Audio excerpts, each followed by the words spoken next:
Okay, today's daf is Shabbat daf Peitet, a very interesting daf. We're going to continue with all these very interesting midrashim about Matan Torah and about some other things. Today's shiur is sponsored by Leah Brick in memory of Rabbi Dr. Norman Lamb, who is a champion of women learning Torah. She wants to thank him for all he's done for the entire Jewish community and for the kindness he has always shown to her family in particular.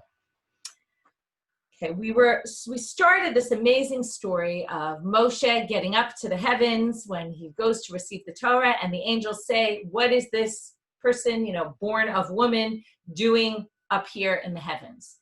And God says, I'm planning to give him my greatest treasure, to, of course, which the angels say, how can you give your greatest treasure, right? Hashem Adonenu. How glorious is God? Again, we're learning from Tehillim Perek Chet, where it says, how glorious is God in all of the Aretz, but Asher T'nahot Chal Hashamayim. But your glory is saved for the heavens. And if the Torah is your glory, it belongs with us. So to which, instead of God responding, he does in the best way a parent, so to speak, parent could do, tells the child, you do this yourself, go tell the angels, go give them an answer. To which Moshe, of course, says, who am I to start answering the angels? They're going to burn me with their mouths. I'm going to be burnt up. And he's nervous. Like we said, we compared it to in the beginning of Sefer Shemot when he doesn't want to do things right. And we're going to see the trait of humility by Moshe in a lot of the sugyot today and the stories. To which Hashem says, I'll support you, but go for it, right? I've got your back. You can do it. So here starts Moshe. Okay, we're now going to start from 3 lines from the bottom. Amar lefanat from Pei Chet Amud Bet. Ribono shel olam, Torah she'ata noten li, ma ktiv ba. He says, God, right? So now we begin this 3-way conversation. It's Moshe with God speaking against the angels, basically. So Moshe says, what does it say in the Torah, God? Hashem answers, Anochi Hashem Elokecha, asher hotzeiticha me'eretz Mitzrayim. I am your God that took you out of Egypt. Amar lahen, leMitzrayim yaradetem, leParo hishtabadatem, Torah lama te'elachem. So, what does Moshe say to the angels? Did you go to Mitzrayim? Were you subjugated? Were you abadim leParo, slaves to Pharaoh? No. So, what does the Torah have to do with you? Right? The Torah is for people who, now it's interesting, right? They went through the angels. Right? They're angels. They never had to live through any difficult experiences. We live through difficult experiences. That's why we're deserving of the Torah. So he continues. So Moshe says, what else does it say? Lo yelecha Elohim acherim. You can't worship other gods. Ben amim atem shchuyin, Moshe asked them. Do you live among other nations that are worshiping other idols? Shovdim avodat galulim, right? That are worshiping idols? No. You don't live among other nations. Well, you don't need to be commanded not to worship other idols, other gods. Maktivba. What else does it say in the Torah? Now, here it's very strange. I don't know why. It switches the order. We're going to see that the 3rd commandment comes 4th and the 4th comes 3rd. Maktivba. Zachoret Yom HaShabbat lekadsho. Says, keep the Shabbat. So, comes Moshe. He says, Klum atem osim melacha she'atem tzrichim shvut. What, do you work all week, you angels? You don't work. You're angels. You don't need a day of rest. Shuv maktiv. Well, what else does it say? Lo tisa. Don't use God's name in vain. So comes Moshe, he says, Masau matan yesh benechem. What? Do you have business dealings that you might come to lie falsely? Right? The assumption here is that when are you most likely to lie? When you're having business dealings. That's when you lie to people, or you lie about what you did in a business dealing. So you go to court, you get taken to court, and you swear falsely. It says, what? Do you have business dealings that you're going to end up needing to swear? And maybe lie under oath. Shuv maktiva. So it continues and says, God, what else does it say in the 10 Commandments? Kabed avicha ve'et imecha. So comes Moshe and he says to the angels, Av ve'em yesh lachem. What, do you have a mother and father? You don't have mothers and fathers. This isn't relevant to you. Shuv maktiva. What else does it say? And here we're going to put all the last ones together, and they only mention 3 of them by name. Lo tirtzach, don't murder. Lo tin'af, don't sleep with your friend's wife. Lo tignov, don't murder. Kin'a yesh bachem, yetzer hara yesh benechem. What, do you have jealousy? Do you have a yetzer hara, a bad and evil inclination? This is interesting, by the way. He asked them, do you have jealousy? That's his last question, basically. And how does the story start? they're kind of jealous that Moshe is getting the Torah. So it's very interesting that he asked them, are you jealous? Meaning you're not supposed to be jealous. What on earth are you arguing here? This has nothing to do with you, right? You're not supposed to have jealousy. Miyad hodu lo lakadosh baruch hu. Immediately, they say, it's not exactly immediate. It took all those, maybe that's why they didn't have to go to the end, because by that time they were convinced. And they said, how do we know that they said, we agree? Because the very last, that's why I said, read that parak of Tehillim if you had a chance yesterday. The last pasuk in that chapter says, okay, it starts off in pasuk bet. It had that pasuk, Hashem Adonenu ma'ad yeshimcha b'chol haaretz, asher natanu, asher, what is it? Tanah hodcha l'shamayim, right, where you should put your glory in the heavens. The last verse says, Hashem Adonenu ma'ad yeshimcha b'chol haaretz, v'ilu tanah hodcha l'shamayim lo k'tiv. The pasuk is repeated, but without the second part of it, which seems like the Mizmor Tehillim, right? This is the classic world of Midrash, where there must have been a process going on, where first there was a discussion, and it seemed like T'nau Otcha L'Shamayim, and it ends with, no, just Ma'adir Shemcha B'chol Haaretz, and not in the heavens. Okay, because the heavens basically lost out in this argument. By the way, this is a pasuk that we use. First of all, we say it in the less likely place that you might not remember, in the Hoshanot. Okay, at the end of the Hoshanot, we always have a pasuk. This is one of them, and I think it's after the 5th Hoshana. And the other thing, which is all about Hod, and that's why it says it. And the other thing is, I think it's that in that one. And the other time it appears is in Kedusha of Musaf on a holiday. Hashem Adir Ma'adir Shemcha B'chol Haaretz. So we say it then. Okay, now. What happens? At this moment, Moshe ends up winning the battle up in the heavens. And the angels realize that he's right and he deserves the Torah. So now a little bit more happens as a result of this. Miyad, kol echad ve'echad na'asa lo ohev. All of a sudden, they love Moshe. Umasar lo davar, and they all give him gifts. How do we know this? Shene'emar. Okay, now we quote a different pasuk. It's from Tehillim Samachet. Alita lamarom, shavita shevi, lakachta matanot ba'adam. So it says you went up to the heavens, you took captives. I don't know exactly how they darshed in that part, but lakachta matanot ba'adam. You got gifts ba'adam. So what does it mean ba'adam? V'sachar shekaraucha adam lakachta matanot. Because you were called Adam, by virtue of the fact of you being a human, that's why you receive gifts. And that's what it shows in this story. Basically, the Adam has something, right, more than the Malachim have. It has something that they can't have. Af Malach HaMavet Masar Lo Davar. Not only did the angels all give him gifts, he even got a gift. You might have thought maybe just the good angels.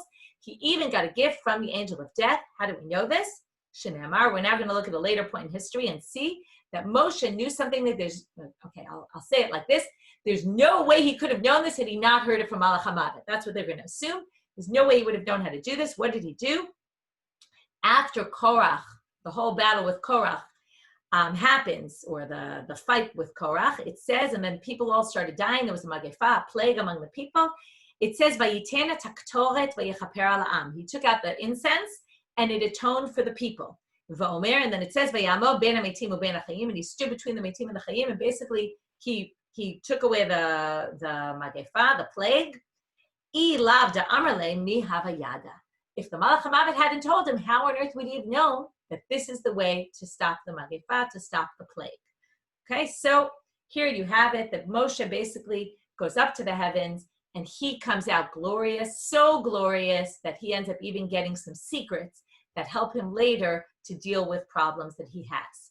Okay, what's amazing about this midrash?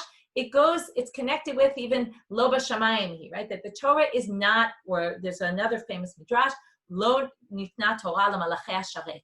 The Torah was not given to malachim, it wasn't given to angels, it was given to humans, and it's to deal with the human condition, jealousy, all those other things. It was given to people who go through experiences, who struggle, who, they went through Mitzrayim. This is how we always say, what doesn't kill us makes us stronger, right? We basically suffer through things, and that's our strength. It's something that angels don't have, right? We always say the angels are amazing, or someone's an angel, but it's not necessarily always a good thing, because you're missing out on certain things, and the Torah was given to humans. That's what it was for. It was meant for us. what else do I want to say? Oh, I thought it was interesting, the connection to bringing the psukim about Korach. Why? Korach happened because of jealousy. And here we were talking about jealousy, right? And that the Torah, it's almost like saying, by getting the Torah, Moshe received, and it's for all of us, a guidebook how to deal with all these human emotions and human issues that we struggle with. So here he was given this secret, which really we were given, which is how to deal with problems, right? He was given, for him, it was even more because he was able to deal with this plague, but the plague came out of jealousy, and Moshe was given the tools to equip him for how to deal with it, and the Torah really gives us all the tools. What it's basically saying is the Torah is our guidebook to help us deal with all the struggles that we have in our lives. Okay, another statement of Rabbi Yeshua ben Levi. Amar Rabbi Yeshua ben Levi, B'sha'a she'arad, if you remember, we started yesterday where the lines get wider on Pechan and Mabet with a number of statements of Rabbi Yeshua ben Levi about the giving of the Torah, and we're continuing on. B'sha'a she'arad Moshe milifnei HaKadosh Baruch Hu, when Moshe came down to get the Torah, or when he received the Torah already, Bas Satan, we're going to see the Satan a few times today, the Satan comes and he says, Amar lefanav, Ribono shel olam, Torah hechani, where is your Torah? I'm looking for it. Amar lo, nitzati ala aretz, I gave it, it's not in the heavens anymore, I gave it down to the earth. Okay, this is similar to the previous story. But now we're going to go in a different direction. So, I gave it to the land, he says, to the aretz. Halach etzel eretz, he goes to the land. Amar la, Torah hechani, he says, where's the Torah? Amra lo, Elohim hevin darka. Okay, you have to read the end of the pasuk. It's from Eov. V'hu yadat mekoma. Right, it's almost like everybody pushes it off on the next person. Right, God says, I don't have it. It's in the land. The land says, I don't. Right, I don't know where it is. God's the one who determined its path, and He knows its location. I don't know where it is. Halach etzel yam. Now, what's going on here? What's going on here is the assumption is if God gave the Torah, which is so amazing, and he gave it to somewhere on earth, he must have given it to something massive, right? Either to the land, or if not the land, well, then we go to the Yam, to the sea. He goes to the sea. V'amar lo, ein imadi. So the sea says, not with me. Halach etzel tahom. Notice, by the way, this is a literary structure where he starts off and he asks the Eretz, he asks God, where's the Torah? He asks, and they say, we don't know. He asks the Eretz, where's the Torah? He says, I don't know. Now we get to the Yam. He doesn't even ask him the question, as if the Yam already knows what he's asking. Or maybe word traveled, or maybe it's just a literary thing that we just cut words as we go on. So he goes to the Yam, and the Yam answers him without him even asking, Amar lo eini madi, it's not here. Halach etzel tahom, he goes to the depths of the earth. Amar le ein bi, he says, nope, not here. Shneamal, and where did they get this from? The same chapter in Eov, but a number of psukim earlier, it says, Tahom amar lo bihi, the Yam amar eini madi. So they darshan these psukim, the Tahom says it's not with me, and the Yam said, the sea said it's not with me. So they say that must be talking, right? They take it to this story. Must be saying the Torah is not here. If we talk about literary, so it kind of gets rid of words as we go on, at this point, we aren't even told that he goes to Avadon v'Mavet, okay, to things that get wiped out and death. But instead it just quotes a verse, which was their response to him, Ibadon v'Mavet amru, v'oznenu shamanu shim'a. We heard about it, but we only heard about it. We don't know anything about it. We don't know where it is either. Okay, so nobody knows where the Torah is. So Chazar v'amar lefnei HaKadosh Baruch Hu. Ribono shel olam, chipasti b'chol haaretz v'lo mitzatia. I looked everywhere, I couldn't find it. Amar lo, lech etzel ben Amram. Go to the son of Amram, Moshe. Okay, first of all, I thought it was interesting. The previous story called him Yilod Isha. This story calls him Ben Amram. But it's interesting. One is his mother relates to, and the second relates to his father. Neither one calls him Moshe, which is very interesting. Or it did call him Moshe, but then the angels called him Yilod Isha. So I don't know why that is, but maybe, again, it has to do with if you're talking about angels, and here we're talking about the nature, right? There was Moshe among the angels. Here's Moshe among nature.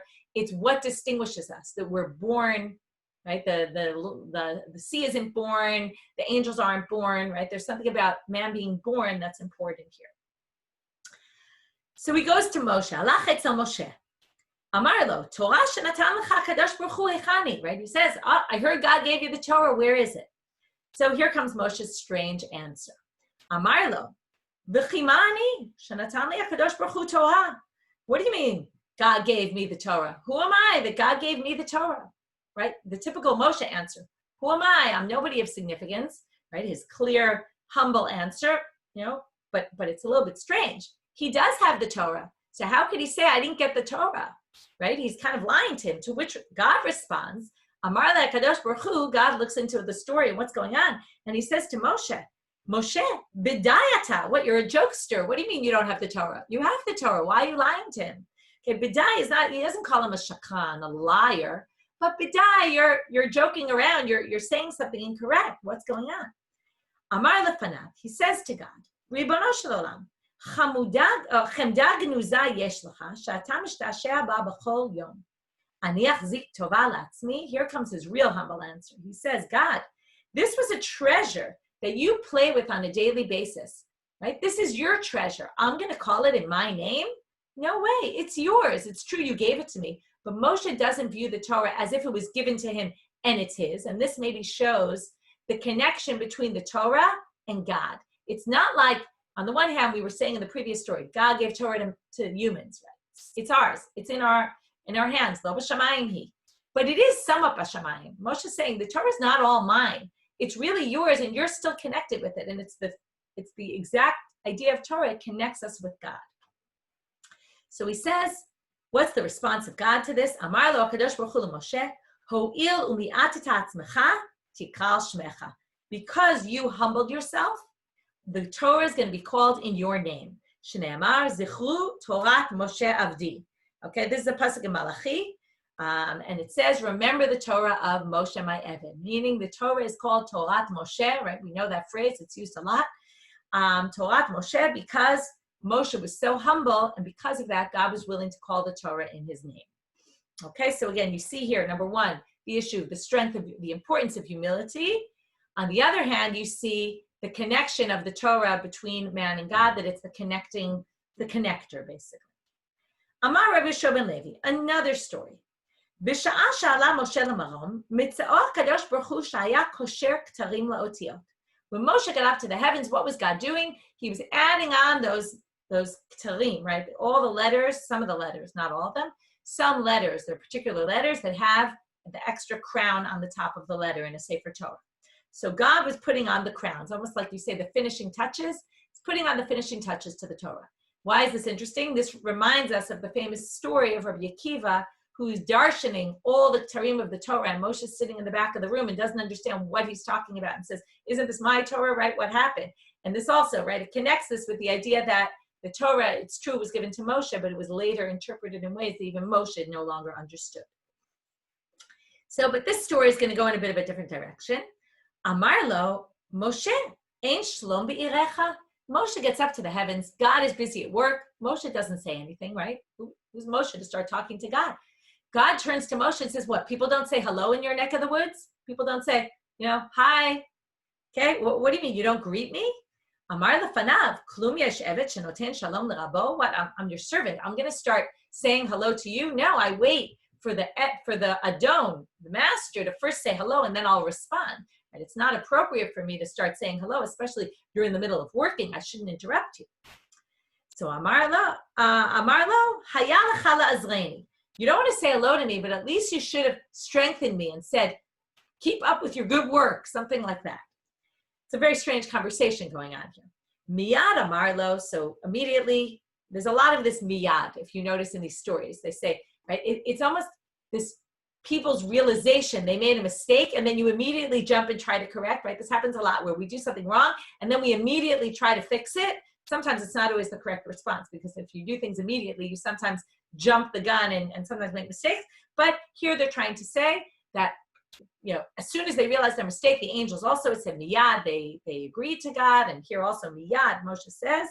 And even though it's actually strange, because this doesn't happen miyad, this pasuk happens much later. Okay, what's this verse? This verse is after Chet HaMeraglim, okay, after they sin with the spies, and God wants to again destroy the people, like after Chet HaEgel. So he wants to destroy the people, and Moshe comes and pleads to God and says, the people are going to say, you took them out of Egypt just to kill them, And then he says, Ata yigdalna koch Hashem. You should be strengthened to basically help save the people. And then it says, Kasher dibarta, the way you said. So now what are they darshan? The way you told me I'm supposed to strengthen you, I'm now doing it. Okay, so why do they mean miyad? It didn't happen miyad. This happened much later.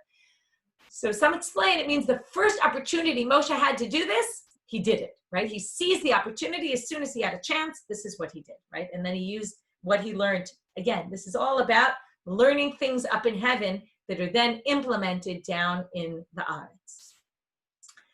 Amar Rebbe Shovan Levi, my dechtiv, vayah ha'am ki boshesh Moshe. Okay, we get to the famous midrash about how did Chet HaEgel happen? If they just had Matan Torah and everything was amazing and they just got out of Egypt, how could it possibly be that they sinned with the golden calf? So they saw ki boshesh Moshe, right? That he's delayed. Al tikre boshesh ela ba'u shesh. Okay, he came in the 6th. What does this mean? B'sha'ah sha'ala Moshe l'marom, when Moshe went up to the heavens, amar lahem liYisrael, lissof 40 yom b'tchilat shesh ani ba. Moshe told them, at the end of 40 days, in the beginning of the 6th hour, I'm going to come. Lissof mem yom, after 40 days, bas satan b'irbe b'ta'olam. Again, we see the Satan, he came in and confused the world. Now, what exactly transpired here? There's an interesting machlok at Rashi Tosfot. Chana Dreyfus in the Parak on Gefet that you can find on our site every week. They come out with a shiur, a little bit of a short iyun shiur to go more in depth. So they talk specifically about this issue, about the machlok at Rashi Tosfot here, how to understand what happened. The basic difference, and one thing she said that I wanted to point out here is that Moshe was very specific. Sometimes as a leader, you think, give as much information as you can and be as very detail-oriented, right? People want to know answers and very clear-cut answers. Moshe said very clearly, I'm coming down after 40 days in the 6th hour, what is it, at the end of the 6th hour? At the beginning of the 6th hour. And that's what caused them basically to mess up. But sometimes you shouldn't, it's not always good to tell people every single detail because if something somewhat changes, look what can happen. Okay, there's a big debate, and this is what Chana Dreyfus talks about. The big debate between Rashi and Tosfot is how to understand what the Satan did. Did he mess up by making it look like it was a cloudy day, and he turned the day cloudy, and as a result, the people thought that the 6th hour had passed already? Or were they off by an entire day? According to Rashi, they missed the count by a whole day.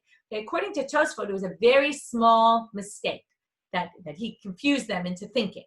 According to Rashi, he was off by an entire day. Now you can imagine after a full day of waiting for Moshe, and they did the count wrong. What happened? This is similar to the count we saw before about the Yemei Prisha, about the days of separating, that we said, how'd they get to 3 when it only said 2? So because the day follows the night, and since today we didn't have the night with it, also they are not. So when Moshe said 40 days, he meant not including the day he went up.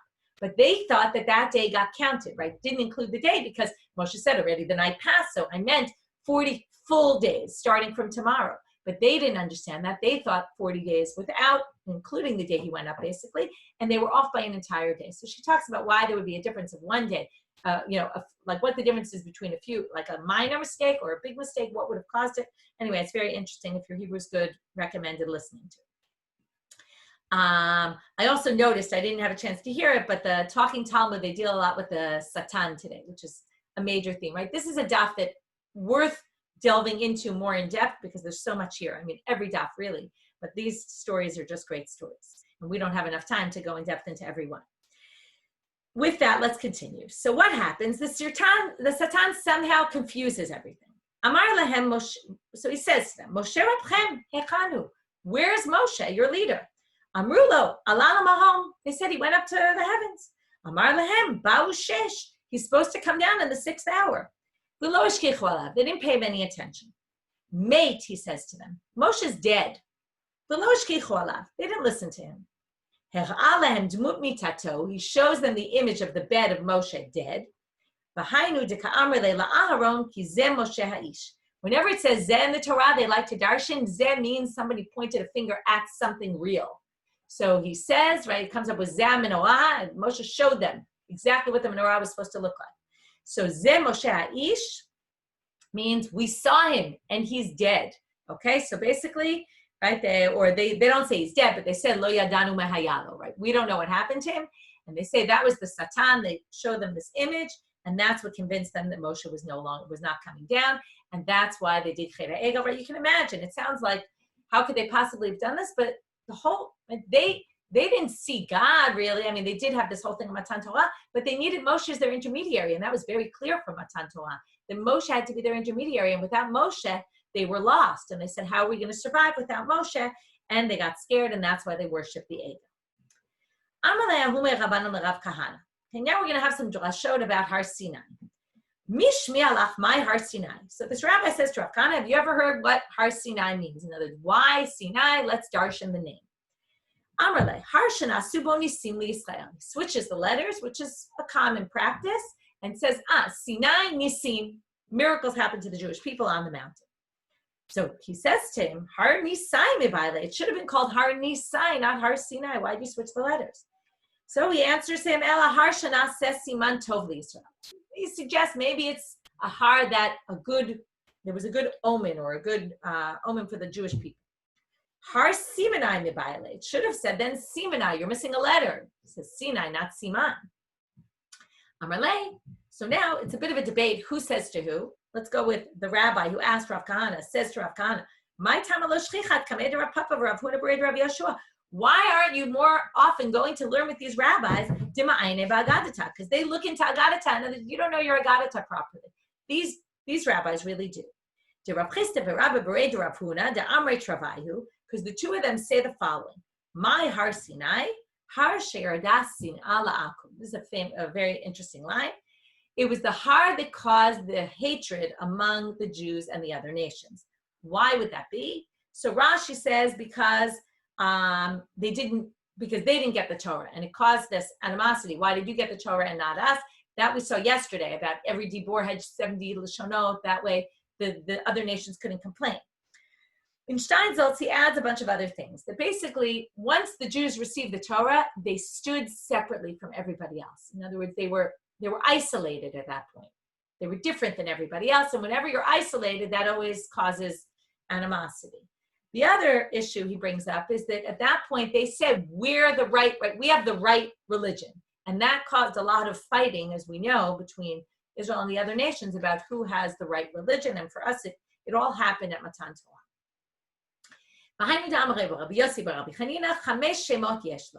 There's 5 names to Har Sinai. We're going to darshan each of them. Midbar Tzin. Why Tzin? Shenitztavu Yisrael alav. Because they were commanded there. Midbar Kadesh. Shenitkadshu Yisrael alav. They were sanctified there. Midbar Kidmot. Shenatnak Duma alav. The thing that was the most earliest existing thing. Remember we learned yesterday. Davar Tzivala Elef Dor. The Torah existed 1,000 generations, right? 974 before creation of the world. So the most early thing there was given on that mountain. Midbar Paran sheparu v'ravu aleha. Yisrael. What happened? If you remember, God says, go back to your ohalim. The Midrash says that everybody gave birth. Not only did they give birth to a son. They all got pregnant that night and had sons 9 months later. It's interesting, a question is asked about this. I don't have an answer, but if everyone gave birth to a male son, then what if, first of all, didn't necessarily mean it happened. This is a Midrash, it's exaggerated, but some ask on that, what about the Benot Tzlafchad, the daughters of Tzlafchad, that there were no sons in the family? If everybody gave birth to a male, so what about them? Right? You could say maybe he died, I don't know, but anyway, it's a good question, but it's not really such a good question because, again, the Midrash is exaggerated. It's a way of saying, special things happened after Matan Torah. Midbar Sinai, sheyarda sin'a la'akum alav. So here they darshan exactly as we did before, that there was hatred among the non-Jews because of that. Umashmo, chorev shmo. So what's the original name? If all these other names are drasha names, what's the real name? Chorev. The Torah talks about it as Har Chorev. Upliga de Rabbi Abahu. And there's a machloket between this approach and Rabbi Abahu's approach. The Amar Rabbi Abahu, Har Sinai Shmo. Really, its real name is Har Sinai. It's not a name that we darshan. V'lama nikra Har Chorev sheyarda chorva la'akum alav. Okay, destruction came about or some sort of destruction came out to the non-Jews because of the Torah. Again, some sort of issue between the Jews and the non-Jews, but a different direction. Now we're continuing on, and you think we're leaving this topic because we're going out of the next issue in the Mishnah, which is minayin shekoshrin lashon shel zehorit.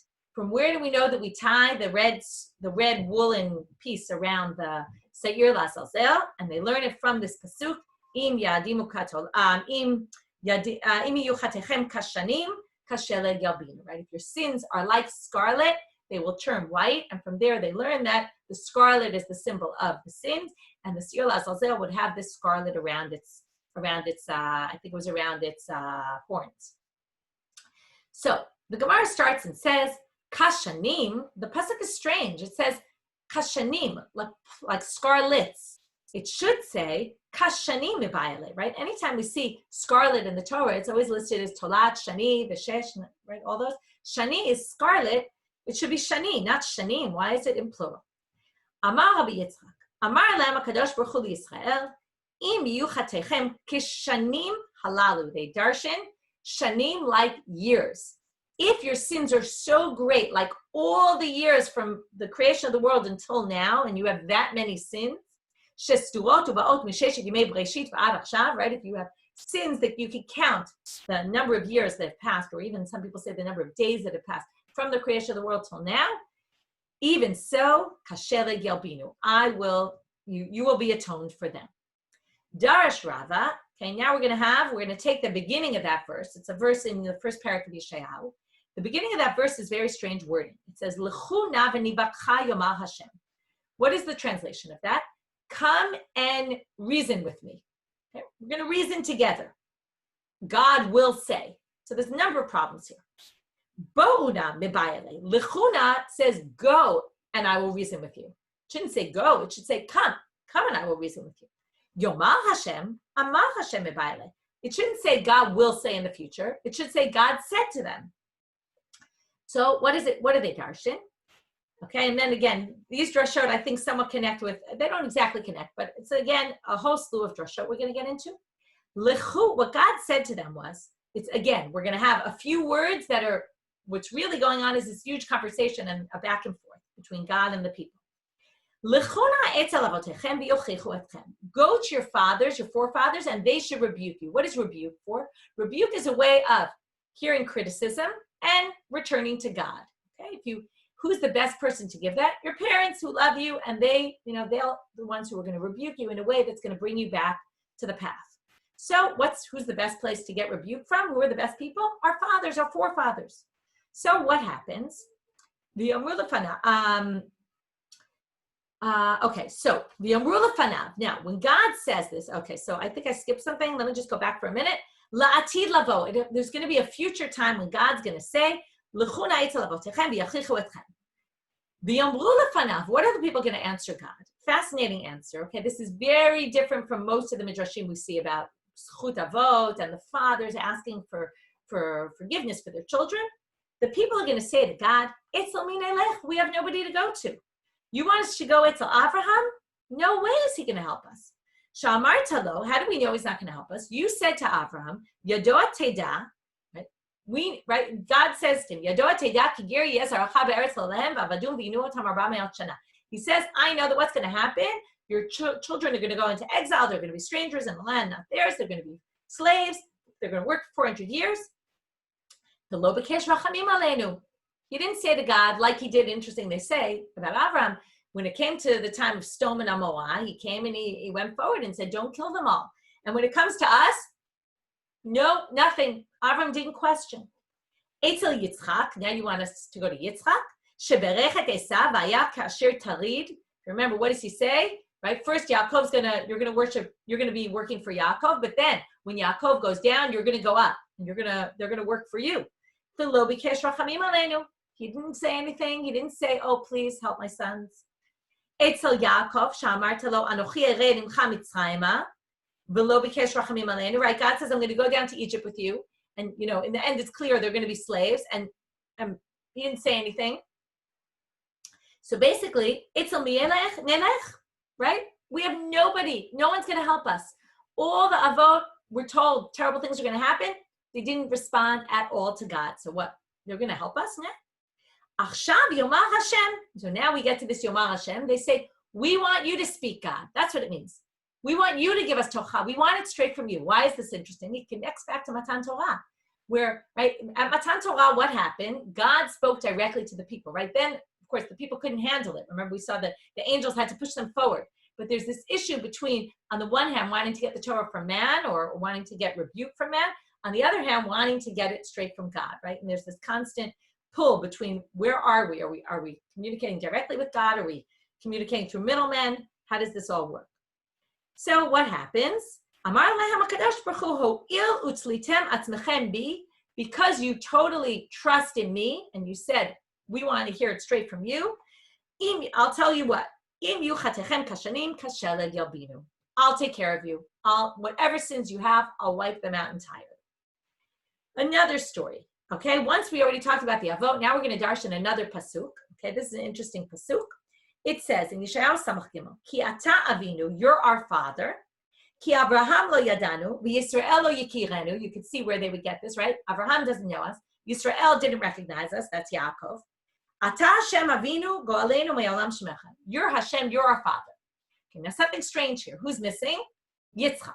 And it says both in the beginning of the verse, you're our father, and it says at the end of the verse, you're our father. Now the pshat seems to be, God, you're our father, right? We can't rely on our own fathers.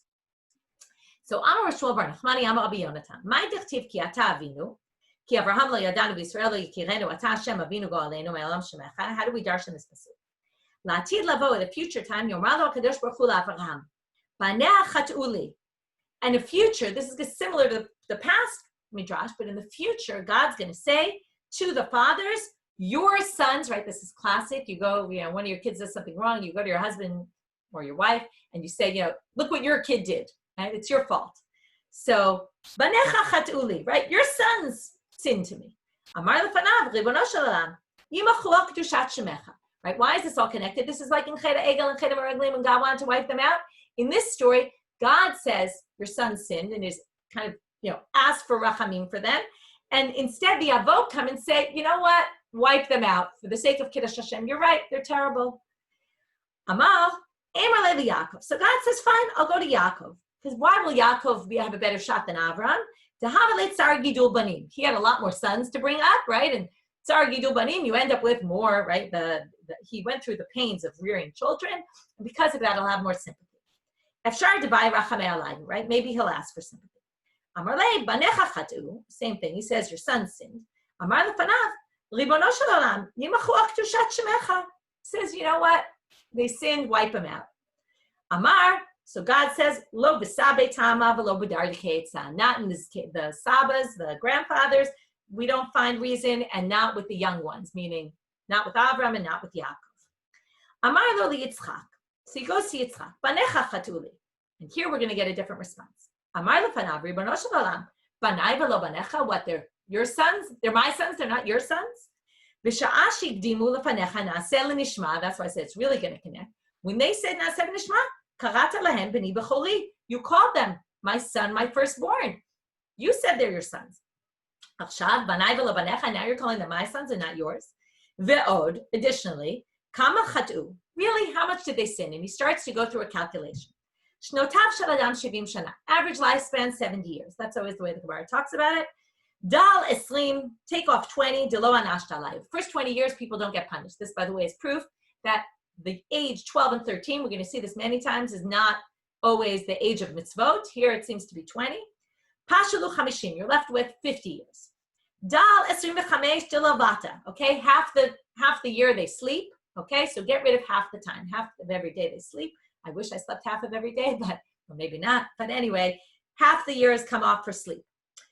Dal tarte srei. Okay, so now you're left with 25. Take off 12, tarte srei upalga, 12 and a half. Ditzluye umechalu debeit hakise.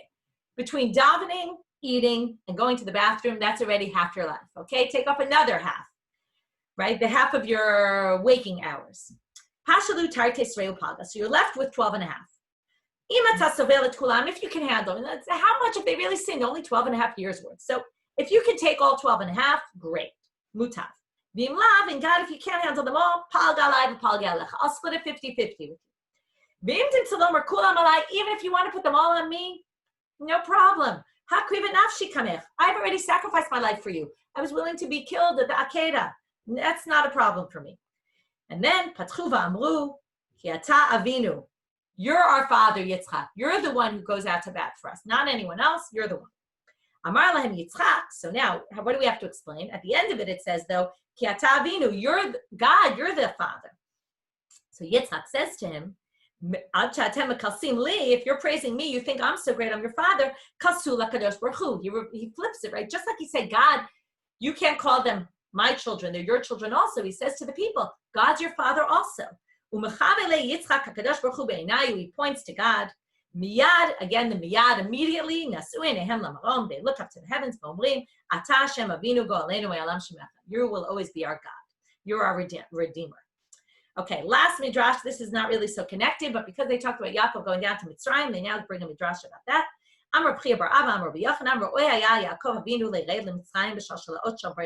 He should have been, right, he went down kind of into slavery, he should have been going down in handcuffs.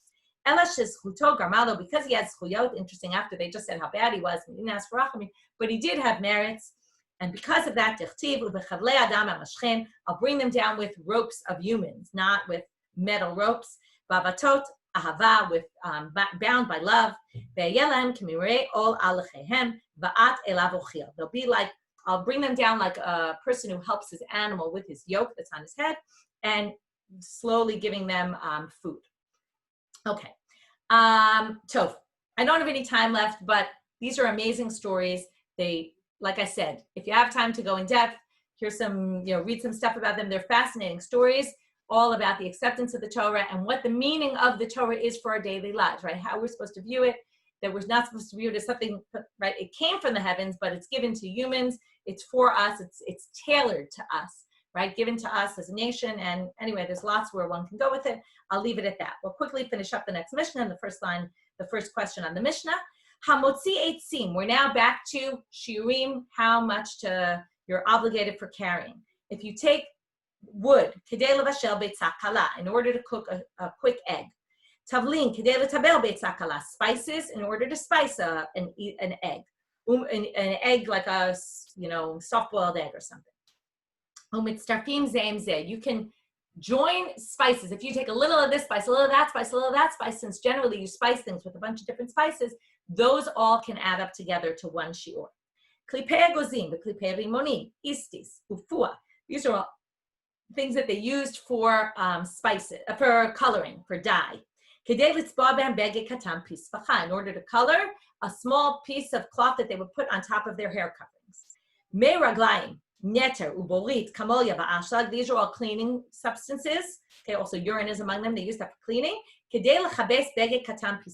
order to wash that cloth that we talked about that goes on the hair covering. Rabbi Yehuda Omer kedei lahavir et haketem. Rabbi Yehuda says the amount that it takes to take off a stain, Rashi says a stain of nida blood. Okay, this, by the way, comes up as materials that can clean nida blood. Anyway, that's what he says. He connects it with that. So obviously, Rabbi Yehuda, again, is a smaller amount. Tanina chadazimna. Now they say, wait, we already learned this thing about the trees being to cook a quick egg. We already learned that. Kaneh kedei latzov kulmus. Right, the kaneh, the reed, in order to make a quill. The imaya avon mirusas, if it was too thick or it had a hole in it and you couldn't use it. Kedei levashel beitzah kala. So here, this is like, it's from a tree. So kalasha bebesim trufa nutuna b'ilfas, right? A scrambled egg, put in a pot. So ma'u detei mahatamu delo chazi lemidi. You might have thought from that, well, the reed that has a hole in it is not worthy for anything other than this. But it seemed the chazu lechachada aklida. But a piece of wood could be used for something, an even smaller amount. You could make it a tooth in the key. Remember we talked about those teeth in the keys? You could use it for that. Therefore, afilu kolshu, maybe even a small amount. Kamashmalan, that it is the same amount. It's a larger amount in order to cook a quick egg. Okay, we'll stop with here for today, and we'll pick up tomorrow with more about this Mishnah.